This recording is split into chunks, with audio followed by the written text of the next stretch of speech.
We are less than an hour away from Gilas Pilipinas kontra Chinese Taipei. Kaya naman, we are back din para sa Gilas Quick Chat natin. This show is brought to you by Smart. Support Gilas like never before. Palakpakan naman! It is Gilas time once again. Gilas looking to go 2-0 after their win against Japan last Friday. You've got Chuck Araneta. Kasama ko na naman si Cebuano, Hotshot, Dondon, Hontiveros. Di ka na namin pakawalan eh. Oh. Dito na tayo mag-ano. Dito na tayo hanggang next sa February in Australia. So sa February naka-blue din tayo. Pinakita natin yung support natin. Kahit nandito tayo. Naka-blue tayo. Diba? Blue ang tema ngayon ng Gilas sa Smart Araneta Coliseum. Kaya naman blue. Hindi chamba, no? Pinag-usapan talaga.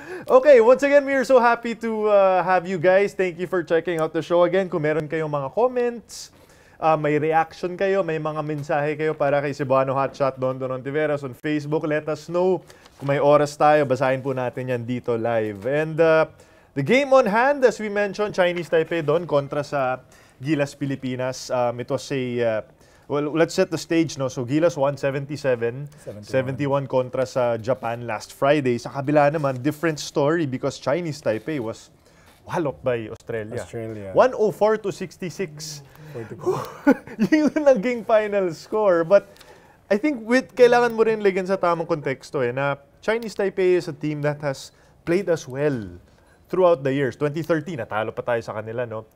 Tapos nung Jones Cup, we were able to beat them. Pero hindi rin malayo yung naging kalamangan, no?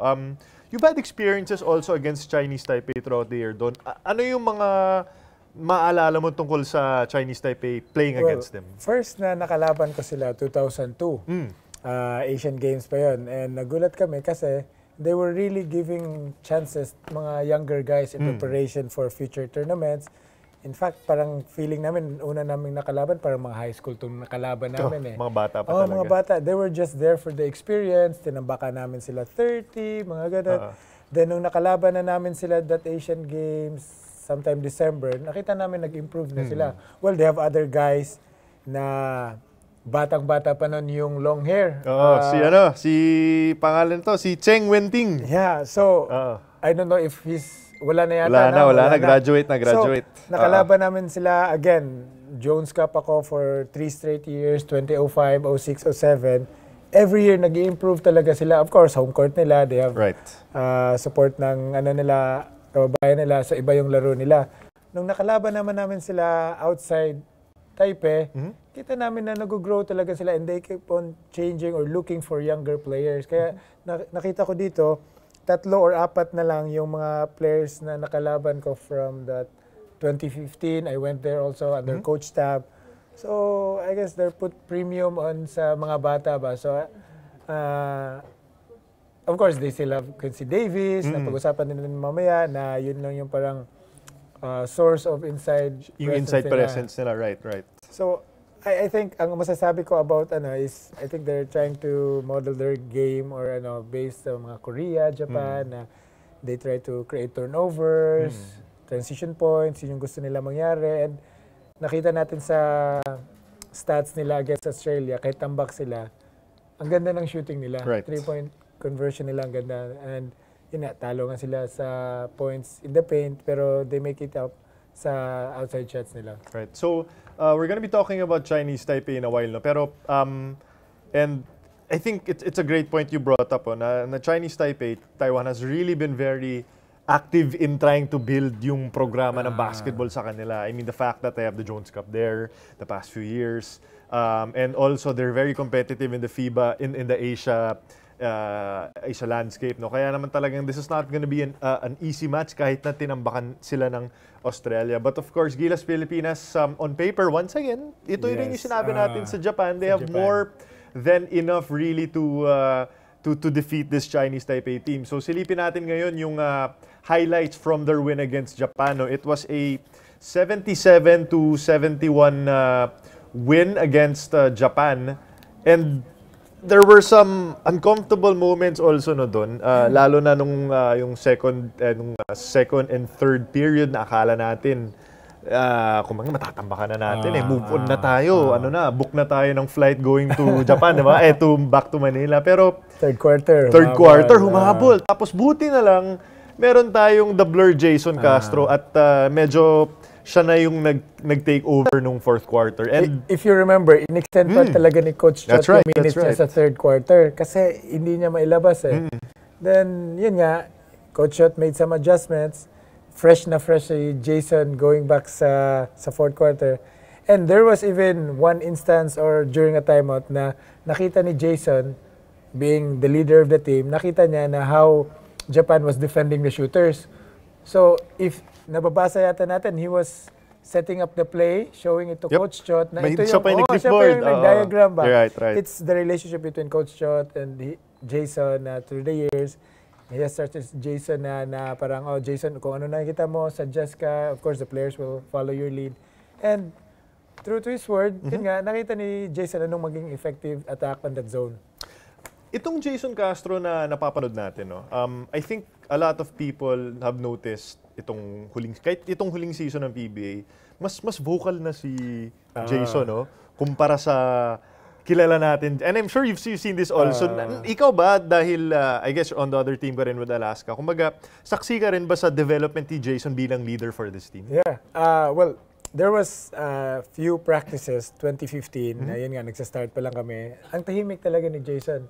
And Coach Sab was there trying to emphasize, Jason, it's your team already. There's no Jimmy, there's no LA. And from there, yung mga games namin sa Estonia, naging vocal na siya. Games namin sa Jones Cup. Wow, iba na Jason to. Parang ganun. Leader na talaga siya and he's showing it by example, through his words, kung ano nakikita niya. And yun, nakikita natin na ganitong Jason. Sana magstay pa ng ganito si Jason for few more Gilas assignments. Hanggang ayaw na niya. Hanggang ayaw na niya. Oo, di ba? To your point nga nun, ang napansin ko kay Jay kasi, kasama ko sa team building nila sa Tagaytay, pag practice, tahimik pa rin siya. Ano siya, kumbaga observe lang siya, hindi rin siya, kumbaga he lets also yung mga players tulad ni Calvin. Sila yung parang nakikita yung talaga vocal leaders pag practice. Pero pag game, bigla siya nag-iibang anyo talaga di ba? Iba yung practice, iba yung game. Ganun. So my question for you, with Jason, so alam natin na he is going to be kasi lumabas ngayong balita na same lineup pa rin itong Gilas 12 for Chinese Taipei as the one versus Japan. So, do you expect the same, I guess, number of minutes, the same usage para kay Jason Castro dito versus Chinese Taipei? Well, ayoko sana na, kung ako lang, I would, siguro maglalaro si Jason around 20 to 25 minutes. Kasi this game, it's perfect opportunity for younger guys na makita nila anong klase ng level. Of course, yun nga, nasabi mo earlier, we have the size, we have the speed na makahabol sa mga shooters ng Taipei. Yun nga, itong game na to din, crucial din. Ito din yung sabi ko earlier na ayaw din ng mga coach na, kasi, parang, like Japan, details, gano'n ha. Yes. Stick with the details, stick with the game plan. Yes, we have a game plan for Taipei. Pero itong mga Taipei, ito yung minsan mga, kaya naman natin Minsan, nakakatakot yung mga yun yung mga games, mga teams na nakakatakot kalabanin ng mga ganito kasi alam natin na kaya natin.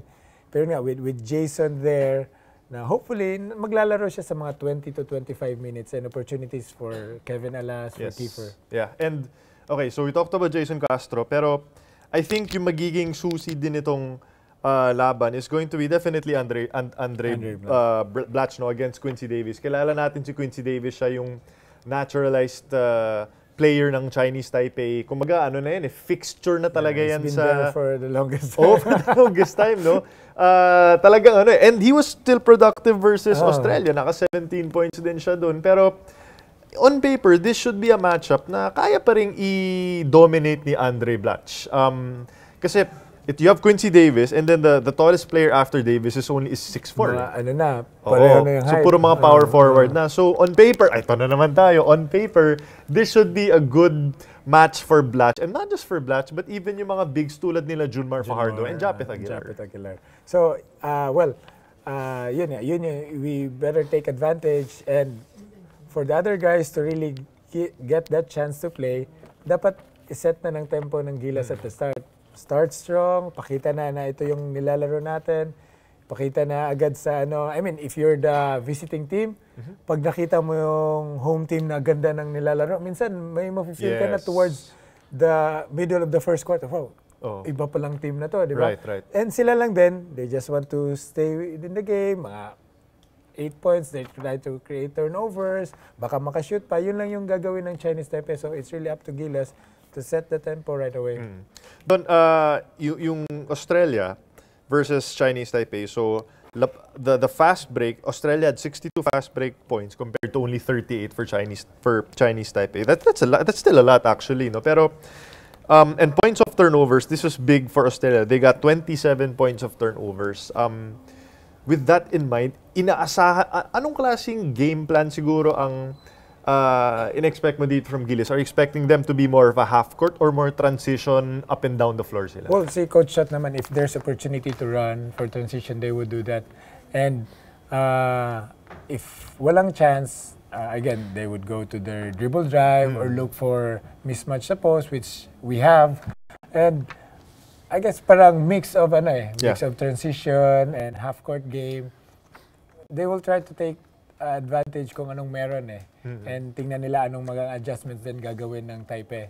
And players from the bench lang have to be ready. Right. Kasi iba yung tempo pagpapasok ka na biglang takbuhan, biglang set up, and you don't want to keep on running if you have a Fajardo. That's true. Diba? Depende rin sa players talaga on the floor. Sa players inside. So again, it's really how they start the game.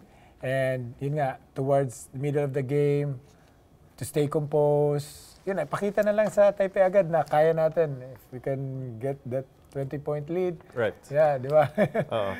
My last question for you, Don, kasi we're about to send it over to ESPN 5 already. Now that Gilas is back home, how big of an advantage will that be? At least para lang sa comfort level, para hindi tayo mukhang nangangapa in this game against Chinese Taipei. Well, it's always an advantage playing at home. You have your crowd behind you. Mas komportable ka na nga, alam mo na yung rhythm mo. Parang you always look forward to give your best every time. Especially mga players yan, dami in order na tickets yan para sa mga anak nila nanonood na Di pwede matalo. They want to give a good show to our fans, to our family. So, yan. It will be a great one. Well, we know na the crowd is going to be ready for this match. Alam natin, of course, that the smart Araneta Coliseum will be jam-packed dito para sa Chinese Taipei versus Gilas Pilipinas. And I believe we are now ready already to send it over to ESPN 5 because Gilas Pilipinas taking on Chinese Taipei dito pa sa FIBA Asia Qualifiers. We will be back for the post-game right after this game. For now, Gilas time.